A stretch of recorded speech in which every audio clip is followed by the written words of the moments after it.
Hello, my fellow Rotarians. Welcome to Rotary. It's wonderful to have you here. You Rotarians are going places.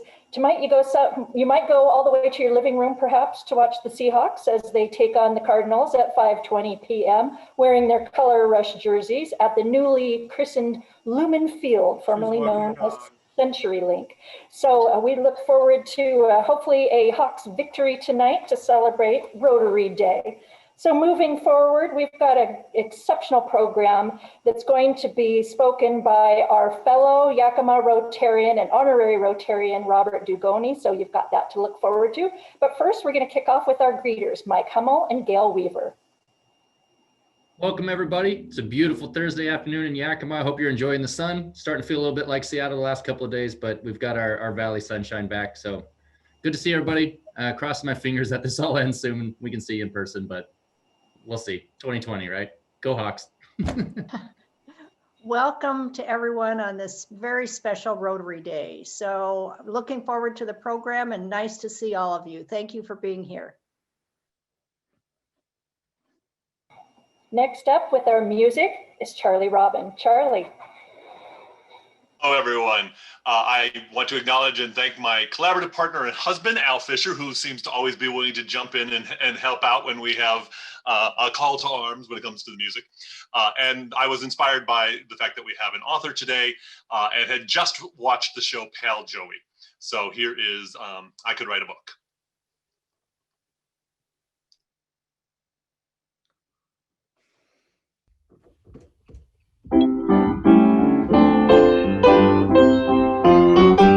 If they ask me, I could write a book about the way you walk and whisper and look.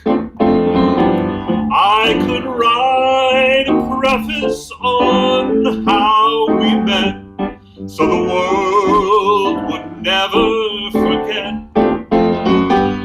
And the secret meaning of the plot is just to tell them that I love you a lot. Then the world discovers as my book ends how to make two lovers of friends. Mr. Elfish.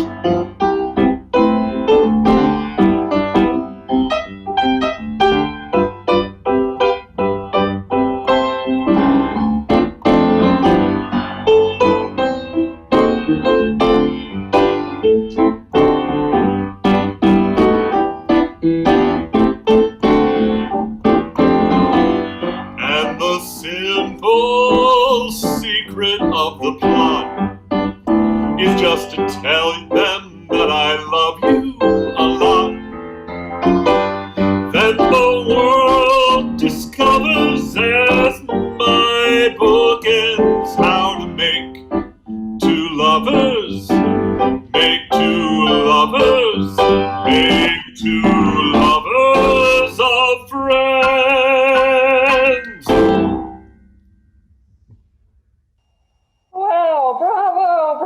Bravo. That is just absolutely wonderful. I think that we have had some just incredible music this year. So thank you, Charlie. Thank you, Al, for sharing your talents with us. We now have our invocation with Rick Pinnell. Rick.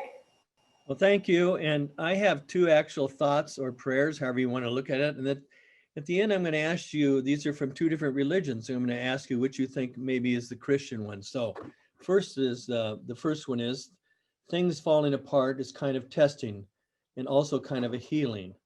When there's disappointment, I do not know if it is at the end of the story, but it may be just the beginning of a great adventure. Our hearts can grow strong at the broken places. The second one is, consult not your fears, but your hopes and dreams. Think not about your frustrations, but about your unfulfilled potential. Concern yourself not with what you tried and failed in, but with what is it possible for you to do. I thought both these are pretty appropriate sayings at this time that we're living in. And so out of those, does anybody just raise your hand if you think that there was a Christian prayer? Was it number one or number two? How many think it was number one? How many think it was number 2? Okay, very good. It was number 2. The first one was a Buddhist prayer. And I thought that they both offered hope in troubled times. So I guess what difference does it make from what religion it comes from? And I think as I focus on those two different sayings, thoughts, prayers, however you want to say, my thoughts and prayers and for us and all of us is let us focus this year more on our similarities versus our differences, whether it's religion, race, culture, and even politics. I know we'll be all much happier and have much more understanding of our fellow man. For this I pray, amen. Thank you. They're beautiful words, much appreciated. Next on the agenda, John Ball is here to talk to us about our World Community Service Project. John. All right, thank you, Jennifer. Just following up, a lot of you, I want to thank you for being so generous in bringing pencils and markers and all kinds of things by. My front hallway is beginning to fill up quite nicely, so I appreciate it very much. But if any of you who still want to participate and have not yet done so, we're still accepting things. We now have a date. Our courier is leaving here on December 13th for Columbia. So we still have a week or so to bring anything in. And if you have anything, don't worry about the bag or anything like that. But if you have markers or sketchbooks or anything like that that you'd like to donate, I would love to have them. You can drop them off at my house or just email me and leave them on your front steps and I'll come by and pick them up. Either way. So thanks very much. Thank you, President-elect John. Very much appreciated. So next I've got an announcement that requires a bit of a costume change here. Hold on one moment. Yes, it is that time of the year for your Salvation Army bell ringing. I know that Rick announced this last week, but we've got signups that have been sent to you by email. You can easily sign up online to do a 2-hour shift.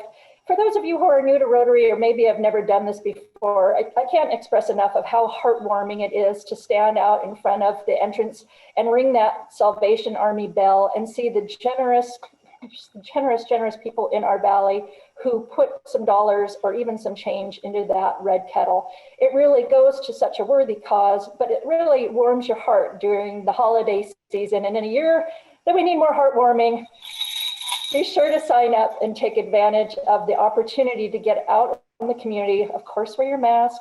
That's the only maybe costume change this year, but feel free to get out there and get that red apron on and join us. And don't forget the opportunity to participate in the Project 500. That's where you can help donate funds for a child in need to go shopping during this holiday season. And there are plenty of volunteer opportunities with that as well. So be sure to check your email and look for that opportunity. Now, I have another costume change, and that is this wonderful Dr. Seuss hat that David Links gave me to talk about the feast from west to east that was attended by 117 of you and our other Rotarians from Southwest Rotary and Sunrise Rotarians as well. That was so much fun. Those of you who could join us on the Zoom after picking up your dinner and your wine that came online to listen to Sean Niles talk about the food and also to hear Justin Newfield talk about the wine pairing. I mean, I just had a ball and it was so interesting to talk about the flavor profiles. So if you missed it, then certainly we hope to do another kind of virtual event moving forward in the future. But remember that this event, the sale of that Rotary wine, supports our Yakima Rotary charities. And during a year where we've obviously had to move our live auction out of the fall time, and that auction that typically will raise money for 2 years to support all of our charitable giving, including academic and vocational scholarships that quite frankly have already been awarded last year, as well as a Rotary Club project to replace McGuire Playground, and all of the other good works that we do in the community. This really is the time that we still need to make sure that our focus is on generating those funds. So remember, you received a letter from me with some pretty pictures in the mail that talk about the wonderful things that our Rotary charities do in the community. I encourage you to please support this fund drive. We are going to be continuing to look for some additional events to round out the year. We'll look at doing some different things than maybe we have done in the past to continue to place an emphasis on our charitable giving. We don't want to miss any steps during this time. So please remember us in your holiday giving, give from the heart, and please support our Rotary charities. So I'll take off that hat and move on in the agenda now. We're going to talk about another opportunity to give, this one for Rotary International. Daryl Blue is going to talk about Foundation Month. Daryl. Thanks, President Jennifer. November is Rotary Foundation Month. And I wanted to tell you just a little bit about this great foundation. Rotary Foundation is considered by most experts to be one of the best Rotary, one of the best charitable foundations in the world. One of the reasons that it gets such high ranking is its management of its funds and the use of those funds. When a person makes a contribution to the Rotary Foundation, that money is invested for 3 years, at the end of which time the earnings are used to support the expenses in the operation of Rotary International. At that time, half of the original contribution is returned to the district that it came from, and the other half goes to the Rotary World Fund.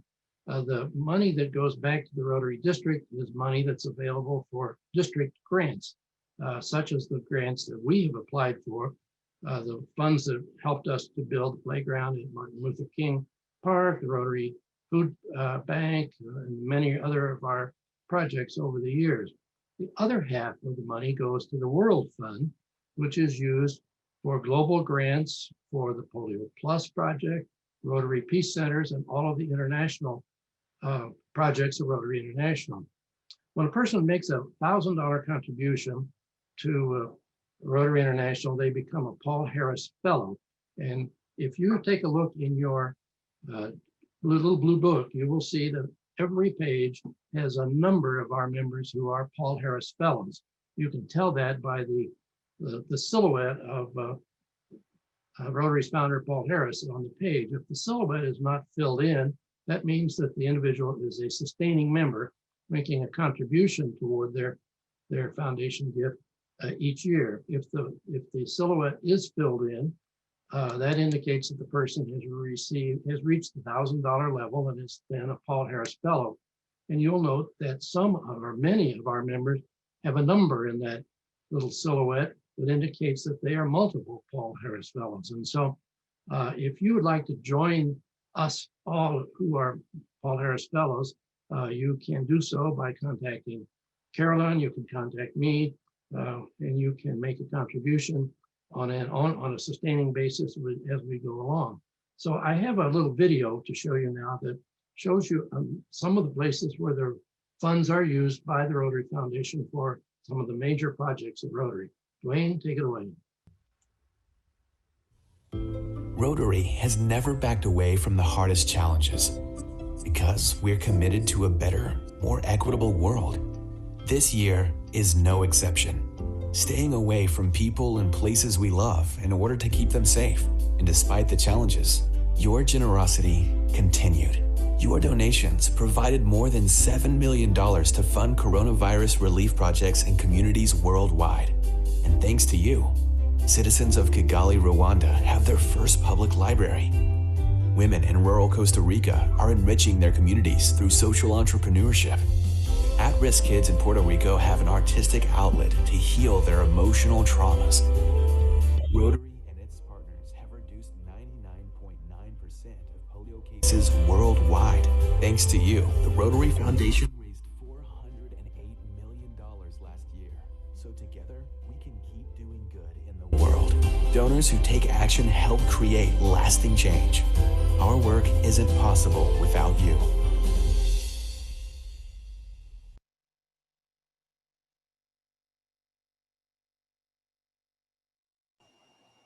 Thank you, Daryl, very much for that announcement. You know, when you are doing your holiday gift giving, if I might encourage you to do so, a Paul Harris Fellow makes a lovely gift, and there is a commemorative pin that goes along with it. So just an idea for your holiday shopping.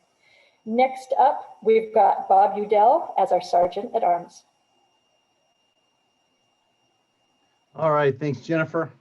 Well, I'm happy to be here. Another Zoom meeting for me. As you can imagine, my entire world is Zoom, and I've had a lot of Zoom faux pas, but today I hope to be on track. So Dwayne is going to be my backup, my primary video audio guy. So Dwayne, let's roll into this. Okay, the big intro. All right, there we go. So Lorna helped me decide on what to talk about today. Thanksgiving, just like Gail said, it is coming. So it's time to start thinking about what you're thankful for. But you can see right there, here's a picture of the Udell redneck Thanksgiving. Yes, that is a gun. We're having a good time. And thing one appears for the second time in this program. You know, good times at the Udells. But we're going to have a Thanksgiving quiz. So here we go. Next slide. It's coming. What bird did Benjamin Franklin want as our national bird? Number one, was it? It's the ivory-billed woodpecker. Oh, there's the majestic ivory-billed woodpecker. Number two, the prairie chicken, found all over the middle of our country, got great looking cheeks. Or is it number three, the turkey? All right, if you guessed turkey, you don't have to pay. Everybody else, if you thought the ivory-billed woodpecker or the prairie chicken, you get to make a donation. All right, next, what are baby turkeys called? A turklet, a poult, or a junior goblet? Poult's the answer. Poults, little poults. If you think it's turklets or junior goblets, well, good guesses. No, you'll get to donate to Rotary today. The poult. And I see Phyllis got it right. She got it right in there. All right, next slide. Which U.S. president was the first to pardon a turkey? The first selection, George Washington. It's rumored that he missed his turkey with his famous axe. Got the cherry tree, missed the turkey. Your second option is Abraham Lincoln. President Lincoln was moved by his son's plea for his pet turkey's life. A pardon was had. And then George H.W. Bush in 1989, he actually had a formal ceremony to pardon. So which is the answer? Yes, it is Bush is actually recognizes the first because of his formal ceremony. Others did it, but he was the first one to do it formally. And so everyone else needs to pay $1. And if you've ever had to eat a pet, pay $1 as well. The next one. Oh, I like this one. Here's another little pardon thing. Danny's owner will probably be very sad. He looks like a nice turkey. I also hate eating turkey for Thanksgiving. That's why we should pardon Danny. Ava's plea for Danny's life. I don't know what happened to Danny, but it was a nice effort on the part of Ava. And I couldn't resist this photo. There is our president, either pardoning the turkey, if the turkey wants it. Perhaps he's pardoning Pelosi. I'm not sure what's going on there, but I couldn't resist putting that in my slideshow. Next one. What balloon has made the most appearances in the Macy's Thanksgiving Parade? Oh, been going on since the 20s. Felix the cat. I think we got a picture of Felix. There he is. Number two is Snoopy. A picture of Snoopy with his favorite bird. Or number three, Pillsbury Doughboy. And the answer is, oh, I'm seeing a lot of people getting it right. It's Snoopy. Snoopy has been there for like 50 some consecutive years, floating through the city. Very good. All right. If you didn't guess that, you get to O. The average person eats enough at Thanksgiving to gain how many pounds? 3 pounds? Could be logical. 10, well, you may feel like it. 1/2 of a pound, or could it be 1 1/3 pound? Well, if you didn't guess 1 1/3 pound, you owe. The average person eats 4,500 calories and 159 grams of fat at Thanksgiving. I don't know what 159 grams of fat looks like, but it can't be pretty. All right, next one. What is the wobbly red piece of flesh on top of the beak of a turkey? Yeah, that's that thing hanging over the beak. Number one, carnicles. Or is it waddles? Or could it be the schnozzle? Or number four, the snood? And the answer is on the next slide. The snood. And there's a picture that shows you there's the snood, there's the waddle. And if you think the snood is edible, you should probably pay $2. All right, next. How many pumpkin pies are consumed on Thanksgiving? Oh, 100 million? Number two, 50 million? Or 350? Or, well, my answer, too many, because I'm not a big fan of pumpkin pie. But the correct answer is 50 million pumpkin pies every Thanksgiving, probably contributing to that 159 grams of fat. All right, next.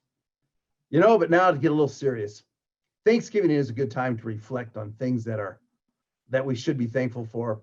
All of us at times have wants and desires, new cars, and maybe like me, motorcycles, but we do have things we can seriously be thankful for. Friends and family, the certainty of your next meal, the freedoms that we have in this country, the ease of transportation. If you enjoy any of those things to be grateful for, pay $1. And then what are you thankful for personally? I'm thankful for my wife. She supports me all the time, no matter what. During my political campaign, she was there. I'm thankful for her. Think of something you're thankful for, and it's another $1. Never miss a chance to appreciate what you have. That is the true, everybody, key to happiness. And there it is. What if today we were just grateful for everything? And I'm going to wrap it up with a word from our sponsor, who has decided he is not going to be dinner. All right. Thanks, Jennifer. I appreciate the time. Thank you, Sheriff Udell. What a great Thanksgiving themed Sergeant at Arms. Right on the money right there. Next, we've got our program introduction with Mina Worthington. Mina. Thank you, Jennifer. Robert Dugoni is a critically acclaimed New York Times, Wall Street Journal, and #1 Amazon best-selling author of the Tracy Crosswhite comic series, the Charles Jenkins series, and the David Sloan series. Since 2013, Mr. Dugoni has sold more than 7 million books. His novels have been optioned for television series and movie development, and he has received numerous awards and accolades from the Mystery Writers of America, International Thriller Writers, and the Pacific Northwest Writers Association, as well as the Harper Lee Association for Legal Fiction. His books are regularly featured on multiple bestseller lists, including the New York Times, the Washington Post, the Wall Street Journal, and Amazon charts. Mr. Dugoni's books are sold worldwide in more than 25 countries and have been translated into more than 24 languages, including French, German, Italian, Spanish, and Chinese. Mr. Dugoni was born in Pocatello, Idaho, and raised in Burlingame, California. Growing up as a middle child in a family of 10 siblings, Dugoni jokes that he didn't get much of a chance to talk, so he wrote. By the 7th grade, he knew he wanted to be a writer. Mr. Dugoni wrote his way to Stanford University, receiving awards along the way, where he majored in communications, journalism, and creative writing while working as a reporter for the Stanford Daily. He graduated Phi Beta Kappa and worked briefly as a reporter for the Los Angeles Times. Mr. Dugoni attended the UCLA Law School and practiced law for 13 years in San Francisco. His longing to return to writing never wavered, however, and in 1998, he woke up one morning and made the decision to quit law and write novels. On his 4th wedding anniversary, he and his spouse drove a U-Haul trailer across the Oregon-Washington border and settled in Seattle to pursue his dreams. Looking forward to hearing you speak. Mr. Dugoni, welcome. Thank you. Thank you very much for having me. It's a pleasure, as always, to be here. It's good to see Jim. I haven't seen you in a long time, Mr. Rusi. I hope you're well. I have spoken to your Rotary on a couple of occasions, and each time I have tended to speak about the book that's just been published. but I'm not going to do that today. Today, I'd like to talk a little more broadly, what I like to call the magic of writing. And it's something that I have learned over the years through experience. And what I wanted to do is start off by just sharing my screen with you for a moment here and pulling up a couple of emails. Hopefully I will get them in the right order and you'll see what I'm talking about. So here's the first one. This is from a Catholic ophthalmologist. And he says, I've never encountered a work of literature wherein so many connections were made with my personal life. It resonated with me on so many levels and dimensions. I've been blessed with an amazing and supportive family, and your book inspires me to do something beyond a successful private ophthalmology practice, and that's Orbis. I was recruited by my former professors to participate as an eye surgeon on the Orbis mission many years ago, and your thoughtful work will serve as my catalyst to join. Pretty incredible to receive that. Let me share with you another one now. And I'm gonna, I think it's this one. Oh, that's the Catholic ophthalmologist again. All right, hang on a second.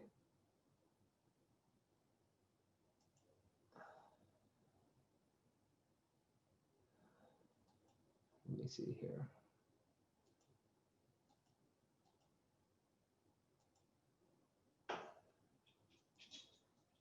Well, I seem to have somehow lost the ability to share. I don't know what I did, so I'll read these to you. Robert, stop sharing your screen right now. If you want to look around, then you'll get it back. My screen with all of you on it is very small, and I'm not sure, so it doesn't. I can't pull up the sharing. I'm going to stop your sharing for you, and then you'll get a look that you just had. Okay. How's that? All right. Let me try this again. I apologize. I believe it is this one. Okay. Okay. Can you all see that? This is the second email I received from a guy by the name, well, I won't say his name, but his name was Glenn. And he says in here, the extraordinary life of Sam Hell moved me emotionally as no book I've ever read. This is such a beautiful story on many levels. It is a heartwarming story of love, friendship, loyalty, compassion, acceptance, and forgiveness. It is a reminder that we all have something unique in us. Do we share it or do we bury it? And the last one that I want to share with you is my favorite. It's probably the most favorite email that I've ever received, and I think you'll understand why.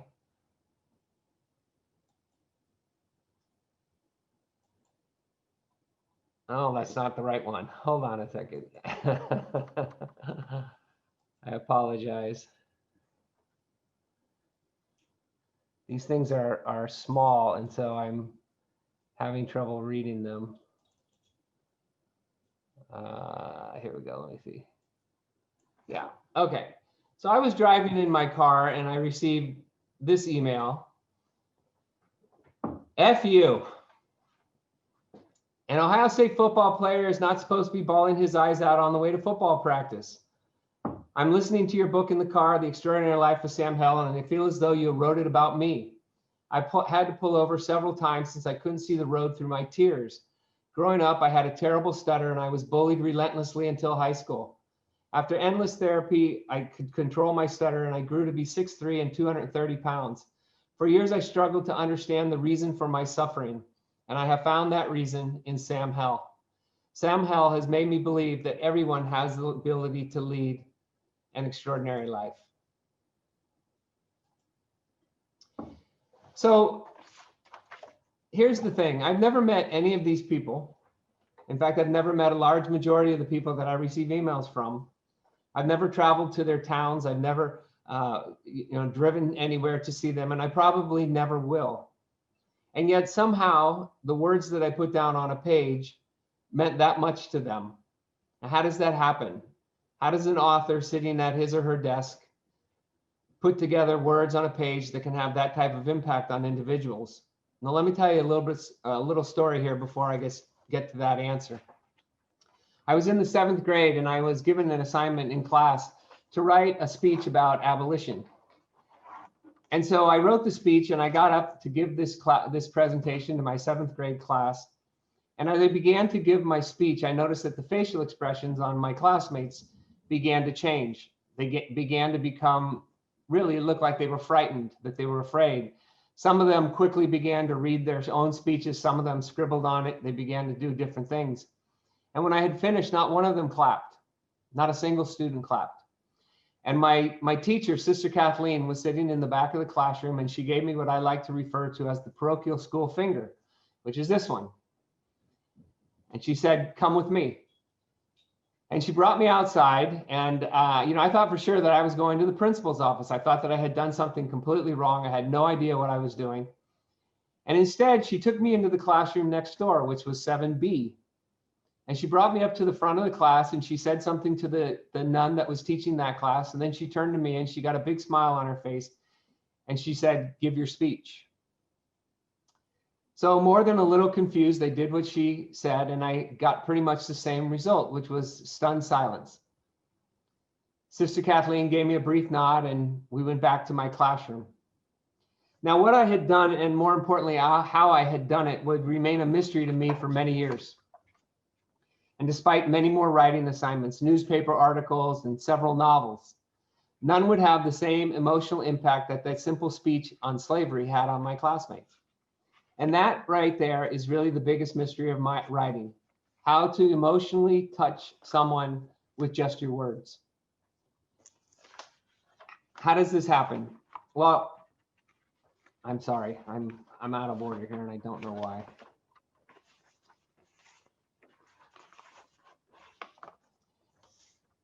So I went on to write several novels, and I ended up writing 5 novels for Hachette and for Simon & Schuster. And in the process of writing those novels, I had some critical success and had certain things that happened to me, but I didn't have the emotional success that that simple speech on slavery had on my classmates. And so right around Christmas of 2004, after I had embarked on my writing career, my niece, Amanda, gave me Stephen King's novel On Writing. And on the inside cover, she wrote, December 25th, 2004, "Dear Uncle Bob, hopefully you'll be a millionaire someday like Stephen King. Merry Christmas, always Amanda." Now here's the thing, I never read Stephen King's book. I was having some success, and so I didn't really see the need. My book sales had done fine, but they were nothing outstanding. My books, I was told by my publisher, were good. They said my writing was solid.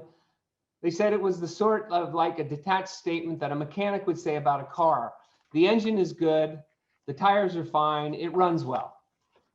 But I hadn't struck an emotional chord, and I was left to wonder again why my novels had not had that same emotional impact.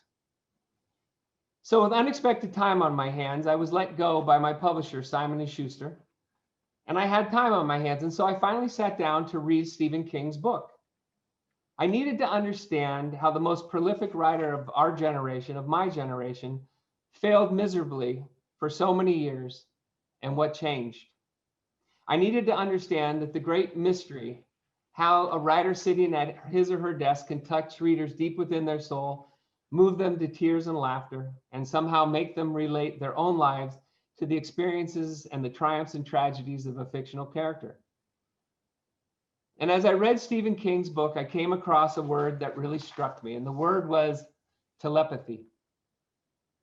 When I read that word, I put the book down, and I could see that 12-year-old myself standing in front of my classmates, bearing my soul openly and honestly with raw, unfiltered emotion. Now, I didn't know a thing about writing in the 7th grade, and yet somehow, some way, I was able to use my words to describe the shame and humiliation and anger that a slave felt standing on an auction block, but also to transport my classmates to that auction block so that they could see the slave, so that they could hear the auctioneer, they could hear his voice and the voices of the people around them, and so that they could breathe in all the odors. I had not touched their minds, I had somehow touched their hearts. Telepathy. I had an answer. The trick was learning how to do it. King's book made me think of something else that had happened to me during my writing career. And that was when I was sitting on a panel in Surrey, British Columbia with the uber successful Diana Gabaldon. Now you might know Diana Gabaldon as the author of the Outlander series. There was a member in the audience, and when we got done with our panel, he raised his hand to ask a question, and he asked Diana, he said to her, "Diana, can you explain the magic?" Now, I was sitting there and I was kind of a bit perplexed where he was going with this, but I will tell you that Diana Gabaldon never, ever missed a beat. Without any hesitation at all, she said that she wrote at night. She and her husband would go out to dinner, and after they had dinner, he would go in his room and she would go into her room, and she would sit down at her desk and she would light a candle. And then she would wait until the characters felt comfortable enough to come into the room and begin speaking to her. And whatever they said first, she began to type. And she continued typing, and the story would develop. Telepathy, magic. I closed King's book and I ruminated on those two words, and I realized that maybe the reason I had not been able to touch my readers' hearts was because I had not been writing with my own. My words had been carefully crafted, but rather than raw emotion, my characters had been guarded rather than honest. They had not been real to me, and so they had not become real to my readers. I had to find that place I had stumbled upon so many years before. I had to find what Stephen King called telepathy and what Diana Gabaldon called magic. I had to find stories already written and characters already alive, and transcribe them raw and unfiltered so readers could experience them. I became intrigued with a character in one of my earliest stories. It was a female homicide detective named Tracy Crosswhite. And she had once been a chemistry teacher in a small town in the North Cascade Mountains. Her father was a well-respected country doctor, and her mother was a PTA mom who gardened after and cooked. And I had absolutely no idea, but she had a relationship with her sister, Sarah, and they competed in single action shooting competitions, of which I had never heard a word.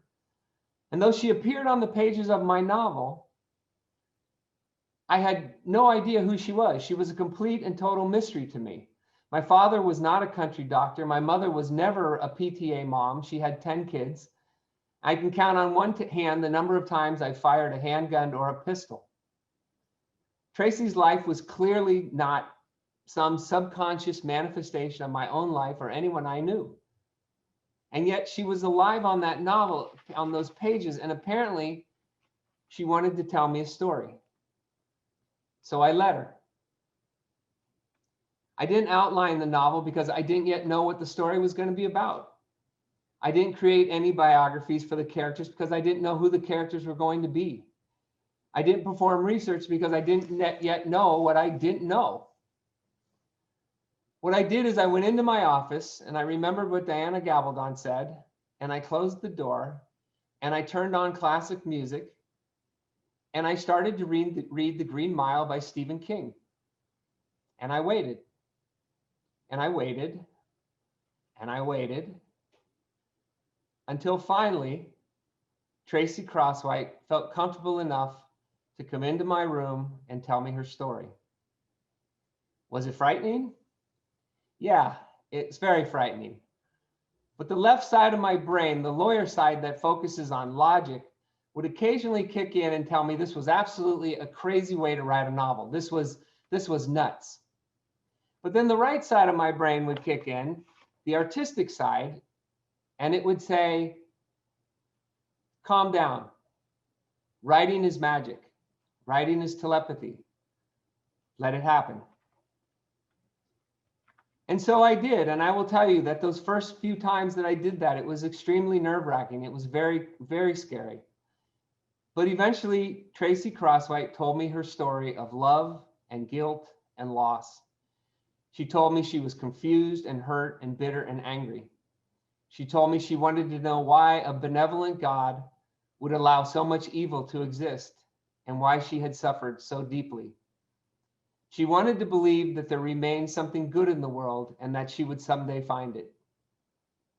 I wrote the first draft of my sister's grave in 2 months.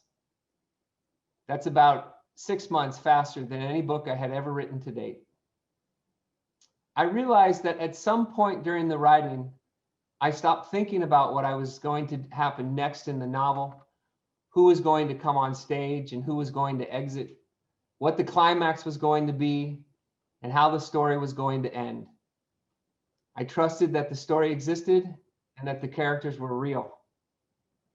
And when I finished, I felt in my heart that this novel was different from some of the others I had written. Now, had I achieved what Stephen King called telepathy and what Diana Gabaldon called magic, would readers experience my novel in their hearts? The first reader reviews didn't critique the plot or the characters' motivations or my research. What they asked me was, what happens next to Tracy Crosswhite? Because they were deeply concerned that she would be okay. One woman from back east wrote to me and said, "You told my life story." Telepathy, magic. About the same time, I went back to the story that I received those emails on. It was the story of a young boy born with ocular albinism, red eyes. Now, like Tracy Crosswhite, I had absolutely no idea where this young boy with the extraordinary eyes had come from. I had never heard of ocular albinism. I had never met anyone with ocular albinism, and I really did not know what this young boy wanted. Sam Hill was a mystery to me, and the book had sat dormant in a file on my computer for several years. After my Stephen King epiphany, I realized I had made the same mistake with Sam as with my other novels. I'd written Sam not from my heart, but from my head. I had fit Sam into this well-conceived outline, but I had not allowed him to tell me his story. I failed to grasp, I think, what many of us parents often fail to grasp, which is our children are not us. Sam Hill had his own life, his own trials, his own tribulations, his own achievements, his own failures. I needed to get out of the way of Sam's life and let Sam live. I needed to let the magic happen. So I waited and I listened. And for a long time, nothing came. And then one afternoon, I was on my way to church. I was driving down the street and I looked up at the steeple of the church, which was extending over the top of the tree line. And like a bolt of lightning, what Sam wanted hit me.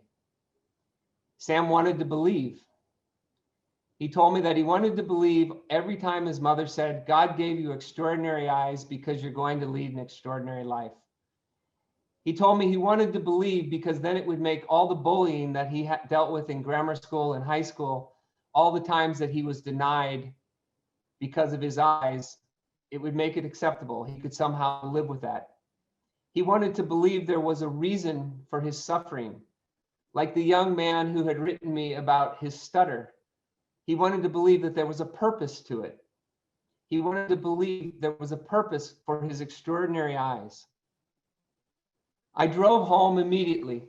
I made a U-turn in the middle of the street, probably nearly caused an accident, got back to my desk, turned on my computer, and I wrote the foreword to that story.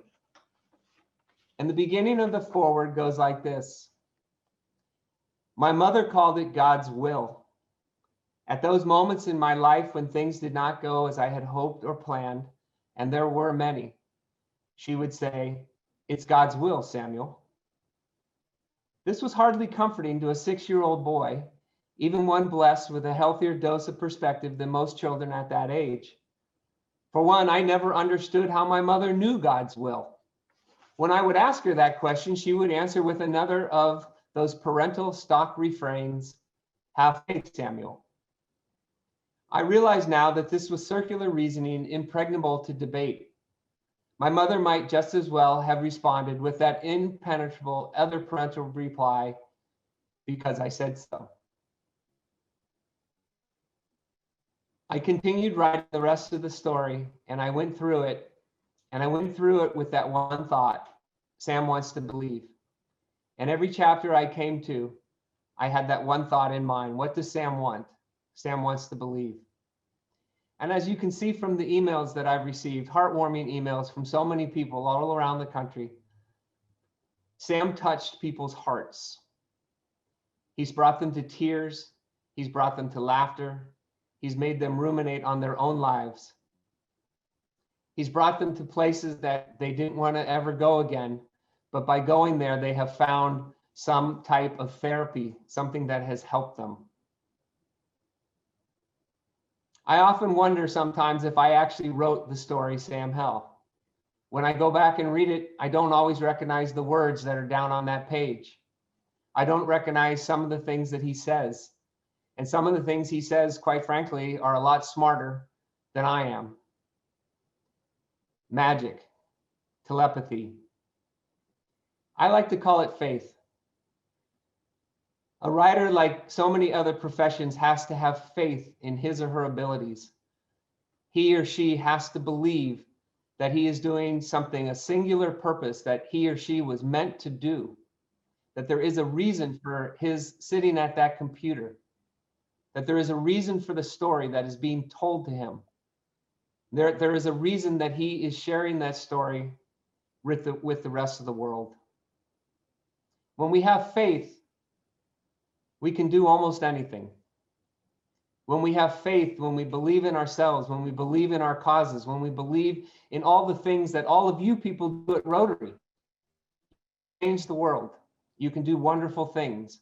And you have, because I know all about Rotary and I know all about the things that you all have done. It can be a very scary proposition when someone says, write from your heart, because it requires that you first have one.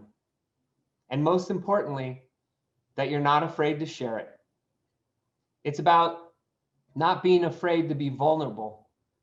It's about understanding that the magic doesn't happen to everyone, and that the telepathy will fly right past some of those people because they're simply not on your wavelength.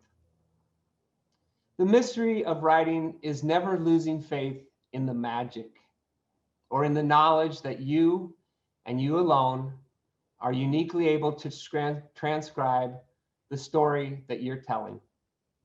The mystery of writing is believing that the story you tell will touch the hearts of the readers you will never meet and never know, living in places that you've never visited and never will.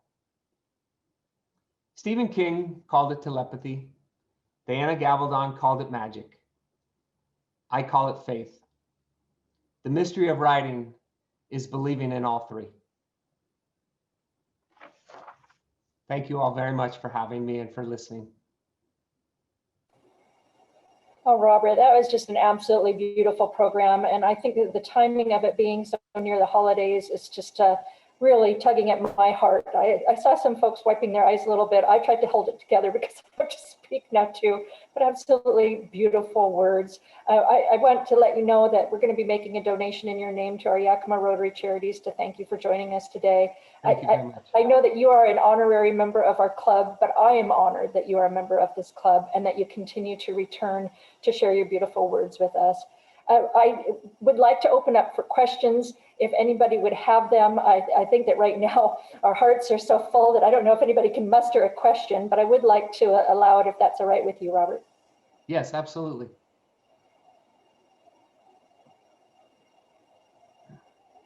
Well, one thing that comes to my mind just to get us started is you talk a little bit about left brain and right brain. And I think especially many of our fellow Rotarians are very left brain. You know, that's business professionals were trained to be focused on an end result. How do you open up that right brain when you tend to be more of a left-brained kind of person? You know, I think it really is different for every person. You know, I watched a movie called The Man Who Saved Christmas, and it was about Charles Dickens when he wrote A Christmas Carol. And it was really, it's not a great movie, but it was amazing to me because what Dickens talked about in that movie, and I guess he had talked about in essays he had written, was he was under a terrible time constraint to write a book. And he was financially, he was in a difficult place because his wife was in the middle of a very expensive remodel on their London apartment. And he needed the money and he was struggling. And then suddenly he was able to put himself in his room, in his attic, and he would lock the door and he looked up and there was a man standing there, and it was Scrooge. And Scrooge was a man that he had met earlier in his life. And Scrooge started talking to him, started saying to him, you know, why do you want to write a story about Christmas? Bah, humbug. And suddenly other characters began to come into the room and they began to tell him the story. And it was amazing to me because it was exactly what Stephen King talks about, and it was exactly what Diana Gabaldon talks about. Now, each of them reached that point in a different way. And I reached that point by reading Stephen King's book, The Green Mile. I'm in the middle of writing a new story, and every day that I sit down to write, I begin to read this book until my characters come into my head and I can see them and I can hear them and I can smell them and everything begins to come alive. So I think for all of us, it's different. But I think it's finding that place where you can, you know, sit comfortably, quietly, and not be afraid and be open to the possibility that there are other forces out there that sometimes we can tap into. And, you know, for me, I'm a very spiritual person. And so for me, I tap into God. And I told myself that I'm going to write the story that I am meant to write. And I just relax into it. And every time I get a little bit of anxiety, I don't know what's going to happen next. I don't know where it's going to go. I just tell myself it's okay. The story will be there and I allow it to come. I don't outline my stories anymore. I started that way, but I don't. Since 2013, I stopped. And since 2013, I have sold close to 7 million books, which is far, far more than I ever sold when I was outlining them. So I think that there's some truth to what these other writers who are far more successful than I ever will dream to be, what they talk about is allowing yourself to be in a place where you can allow those things to happen. Robert, as an educator, I'm wondering if you have a sense from your publishers, the extent to which your books are being used in middle school, high school today. And well, there you have had an opportunity to speak to English teachers. Our local superintendent happens to be attending the meeting today. And so I think we're both very interested in your response. You know, I have spoken to young people before about writing and the craft of writing. It doesn't translate as well as it actually translates to adults, to be honest. And I don't know why that is, but I think it's just, you know, different attention spans and things like that. I have approached my publisher about whether they would be willing to put together a young adult version of Sam Hell, because I have been approached by many, many school teachers, principals. A principal from Kentucky emailed me and said, I can't tell you how much your book meant to me. This is The Extraordinary Life of Sam Hell. I wish every administrator in my school and every teacher could read that book, but unfortunately we just don't have the funds to do that. So I emailed this woman back and I said, how many books do you need? And she said, I need about 80. And so I called up Amazon Publishing and they shipped 80 books back to her school district so that all the teachers then could read it.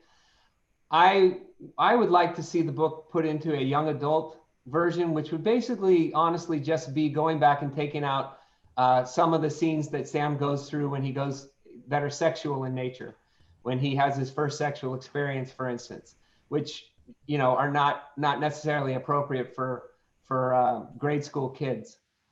There's very little swearing in my novels.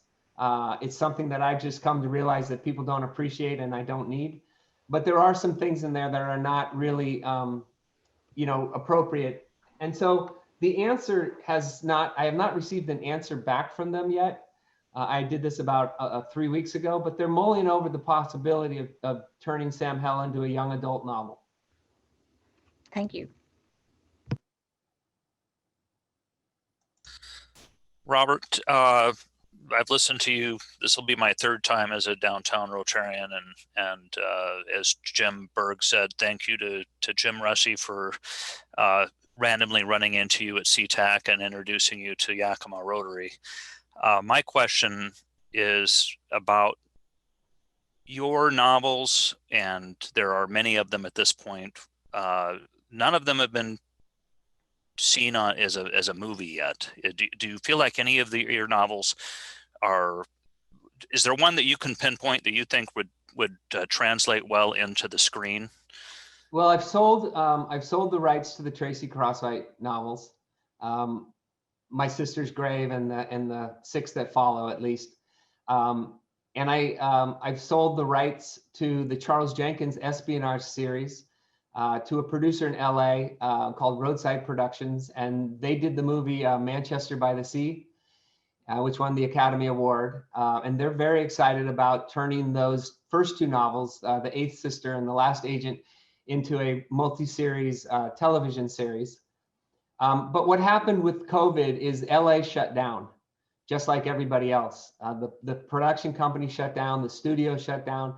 Some of you may have had your favorite television shows, that you were watching, and suddenly the series just stopped coming out with new series. Well, that's why, because COVID really shut everything down. What was really interesting was I received a call from my agent in Los Angeles saying that there was a woman who was very interested in the extraordinary life of Sam Hell, but she'd like to talk to me. Could I get on the phone with her? I said, absolutely, I'd love to talk to her. I got on the phone with her. I didn't get a chance to look this woman up to see who she was, anything about her. She knew everything about the book. She said to me what I mentioned in my talk. She said to me, Bob, this is not a book about religion. It's a book about hope. She said, I am a Jewish woman. I don't practice Judaism, but I'm Jewish. And this book was recommended to me. And it was recommended to me by a friend of mine who's Muslim. And she said, so if that doesn't tell you right there that this is not a book about Catholicism or a book about religion, it's just a book about faith and hope, which is something we all need in this world, especially right now with what we're all going through between, the difficult elections we've had and the COVID virus and the losses that people have suffered.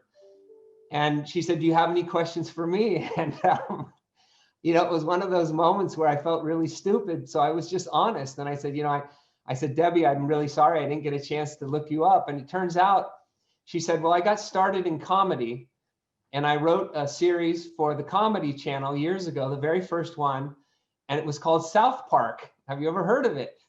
Well, South Park has been the longest running, animated show on television. And then she said, that did so well that I really got together with another person and we started something called Saturday Night Live. And then she said she moved on to studios and she moved out to LA and she was the president of Universal Pictures. I mean, it was just, she went on and on. It was just, my lack of knowledge was just like abysmally embarrassing. But she was a lovely lady. And so she has The Extraordinary Life of Sam Hell, and she's trying to package it with a producer and a screenwriter and a director. And we'll see what happens.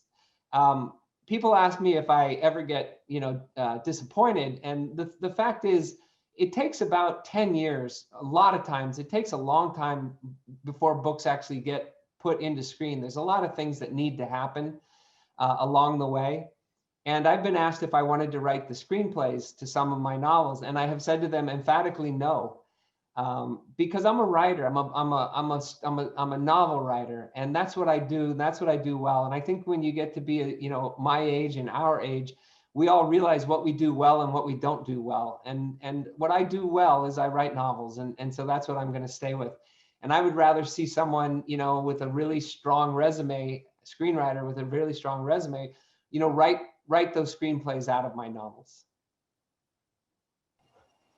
Robert, thank you so very much for taking the time to Zoom in with us today. What an exceptional program. You never disappoint. And I've been honored to hear you each time you've come to Yakima as well. So thank you so much for being Thank a you. part of our meeting today.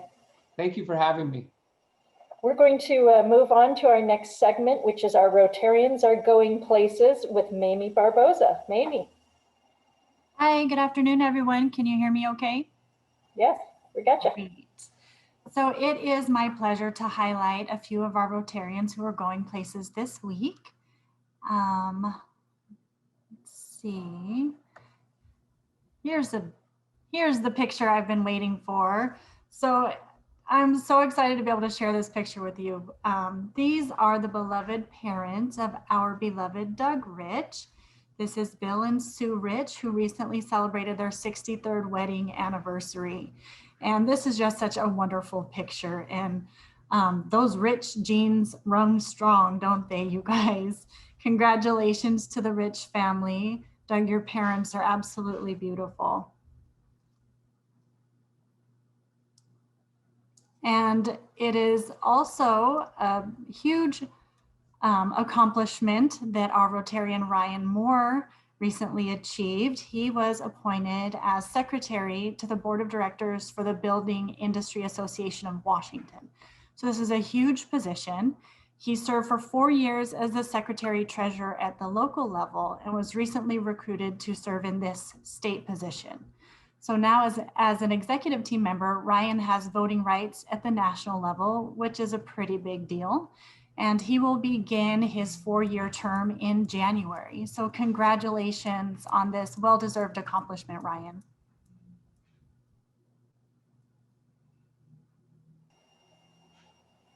Excellent. Thank you so very much for that segment.